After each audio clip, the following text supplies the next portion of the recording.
کر دیا۔ 70 کے قریب صحابہ کرام علیہم رضوان اس جنگ میں شہید ہوئے۔ اس میں حضرت امیر حمزہ رضی اللہ تعالی عنہ بھی تھے، جن کو آقا علیہ الصلوۃ والسلام نے جن کے بارے میں فرمایا، مستدرک علی الصحیحین میں ہے، حضور فرماتے ہیں کہ 7ویں آسمان پر رب تعالیٰ نے یہ بات لکھی ہوئی ہے کہ حمزہ تو اسد اللہ و اسد رسولہ، حمزہ یہ اللہ کا بھی شیر ہے، اللہ کے رسول کا بھی شیر ہے۔ آقا علیہ الصلوۃ والسلام کے چچا بھی ہیں اور آقا علیہ الصلوۃ والسلام کے رضائی بھائی بھی ہیں، یعنی حضرت حمزہ بھی چھوٹے تھے، حضور بھی چھوٹے تھے، اور دونوں نے ایک ہی دائی کا، ایک ہی ماں کا دودھ پیا ہے۔ اس وجہ سے آپ رضائی بھائی بھی تھے اور حضور کے سگے چچا بھی تھے، اور آقا علیہ الصلوۃ والسلام کو خاندان میں سب سے زیادہ محبت انہی کے ساتھ تھی، اور ان کو شہید کیا گیا۔ اور آپ نے سنا ہوگا کہ ان کا جو کلیجہ تھا وہ بھی نکال لیا گیا اور مسلح کیا گیا۔ اس وقت مسلح یہ ہوتا تھا کہ ناک کاٹ دیا جاتا، کان کاٹ دیے جاتے، آنکھیں نکال لی جاتی، یعنی قتل کرنے کے بعد بھی کسی بندے پر اس قدر تشدد کرنا اور اپنی نفرت کا اظہار کرنا۔ تو حضرت حمزہ رضی اللہ تعالی عنہ کے ساتھ بھی یہی معاملہ کیا گیا۔ ایک اور صحابی ہیں حضرت مصعب بن عمیر، آپ نے سنا ہوگا کہ غزوہ احد میں ایک وقت وہ بھی آیا کہ صحابہ کرام علیہم رضوان کے درمیان خبر پھیل گئی کہ حضور شہید ہو گئے۔ اور یہ کس وجہ سے پیش آیا کہ حضرت مصعب بن عمیر رضی اللہ تعالیٰ عنہ صحابہ میں سب سے زیادہ خوبصورت تھے۔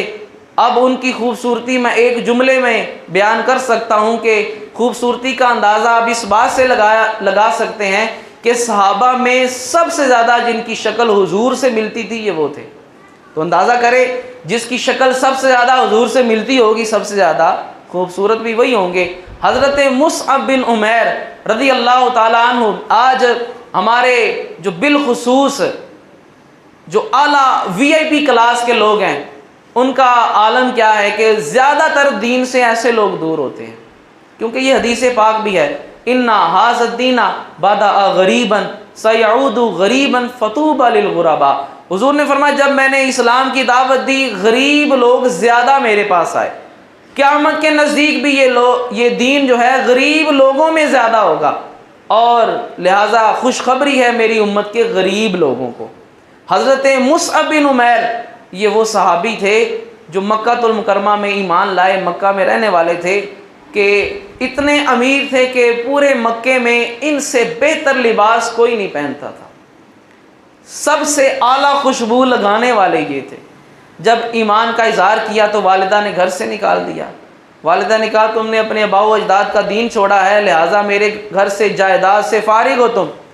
اور جب اہل مدینہ حضور کی بارگاہ میں آئے ایمان لانے کے لیے، اور مدینہ سے آ کر مکے حضور کے ہاتھ پر بیعت کرتے تھے، تو انہوں نے کہا کہ حضور کوئی بندہ ہمارے پاس بھیجیں جو آ کر ہمیں دین بھی سکھائے، یعنی ایک دن میں تو دین کا نہیں پتہ چلتا، یہ تو ہم ایمان تو لے آئے ہیں لیکن اسلام کے بارے میں، اسلام کی تعلیمات ہمیں بتائے۔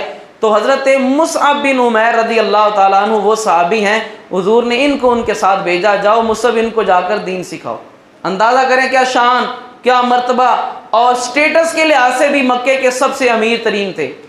اب غزوہ احد میں یہ بھی شہید ہو گئے، ان کے ساتھ بھی مسلح کیا گیا، اور جب ان کو قبر میں رکھا گیا اور حضرت امیر حمزہ کو، تو جب کفن چادر ایک تھی جو اوپر ڈالتے، اگر سر ڈھانپتے تو پاؤں ننگے ہو جاتے۔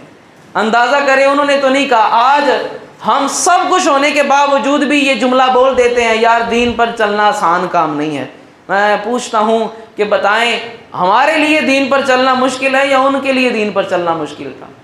حضرت بلال رضی اللہ تعالیٰ عنہ کی طرح ہمیں گلیوں میں گھسیٹا تو نہیں گیا، انہوں نے کبھی نہیں کہا اسلام پر چلنا مشکل ہے، اور آج ہم نرم قلینوں پر AC والی مسجدوں میں نماز پڑھتے ہوئے بھی ہم کہہ دیتے ہیں دین پر چلنا آج بڑا مشکل ہو گیا ہے۔ اگر حضرت بلال یہ جملہ بولتے تو بات سمجھ میں بھی آتی۔ حضرت سمیہ جن کو معاذ اللہ شرمگاہ میں نیزہ مار کر اسلام کی سب سے پہلی شہیدہ ہیں، ان کے بیٹے نے تو نہیں کہا کہ اسلام بڑا ہی مشکل ہو گیا ہے۔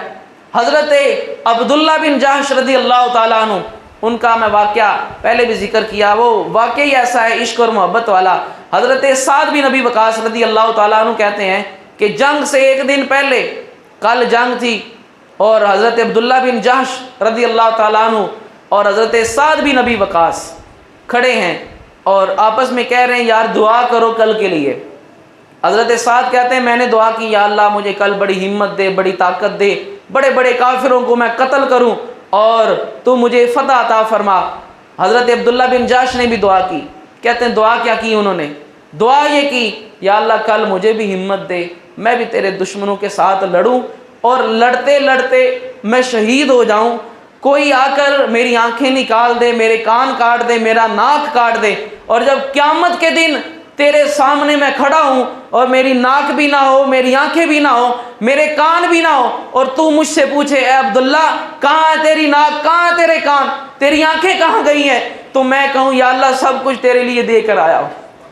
یہ محبت، یہ ہے عشق کہ جو اللہ اور اس کے رسول سے بندے کو ہو تو وہ بندے کو جو مقام عشق دیتا ہے محبت بھی وہ مقام نہیں دیتی۔ اب ان کی جو دعا تھی حضرت سعد بن ابی وقاص کی، وہ بھی محبت والی دعا تھی، اللہ کی راہ میں لڑنے والی دعا تھی، لیکن عاشق کا مقام محبت والے کے مقام سے زیادہ ہوتا ہے۔ وہ کسی نے کیا خوب کہا کہ عاشق سالک چور سب منگن گپ انیرا، یعنی سالک ہے جو اللہ کے راستے پر چلنے والا ہے، ایک چور ہے اور ایک عاشق ہے، یہ تینوں کہتے ہیں کہ ہمیں اندھیرا ملے تاکہ اللہ کی عبادت کریں، اور چور کہتا ہے اندھیرا ملے تاکہ میں چوری کروں۔ کہتے ہیں ایک لوٹے ایک لٹاوے ایک کہہ دے سب کچھ تیرا۔ چور کا کام ہے لوٹنا اور سالک لٹاتا ہے، لیکن جو عاشق ہے وہ کہتا ہے ہی سب کچھ تیرا۔ ایک لٹے ایک لٹاوے ایک کہہ دے سب کچھ تیرا۔ رب تعالیٰ ہمیں بھی وہ ایمان وہ جذبہ عطا فرمائے۔ جب یہ جذبہ یہ ایمان ہوگا تو پھر ہمارا ملک کا صدر یہ نہیں کہے گا ہم کمزور ہیں، بلکہ وہ کہے گا ہمارے پاس کچھ بھی نہیں ہے، ہمارے پاس پیسہ بھی نہیں ہے، دنیا میں سب سے مقروض ہم ہو گئے، ہمارے پاس کھانے کے لیے 2 وقت کا کھانا بھی نہیں ہے، لیکن غیرت ایمانی ہمارے پاس موجود ہے۔ یہ جملہ بول دینا ہی اہل ایمان کی فتح کے لیے کافی ہے۔ تو اللہ رب العزت کی بارگاہ میں حضور کے صحابہ نے جام شہادت نوش کیا۔ اب وہی مصعب بن عمیر ہے، مکے میں سب سے اعلیٰ لباس پہننے والے اور مکے کی سب سے اعلیٰ خوشبو لگانے والے، اور آج حال کیا ہے؟ شہید ہوئے ہیں، مسلح بھی کیا گیا ہے اور کفن بھی دفنانے کے لیے نہیں ہے، لیکن ان میں سے کسی کی زبان پر یہ نہیں آیا کہ دین پر چلنا تو بڑا مشکل کام ہے۔ آج سہولتیں ہمارے پاس اتنی سہولتیں ہیں کہ اس وقت کے بادشاہوں کے پاس بھی نہیں تھی۔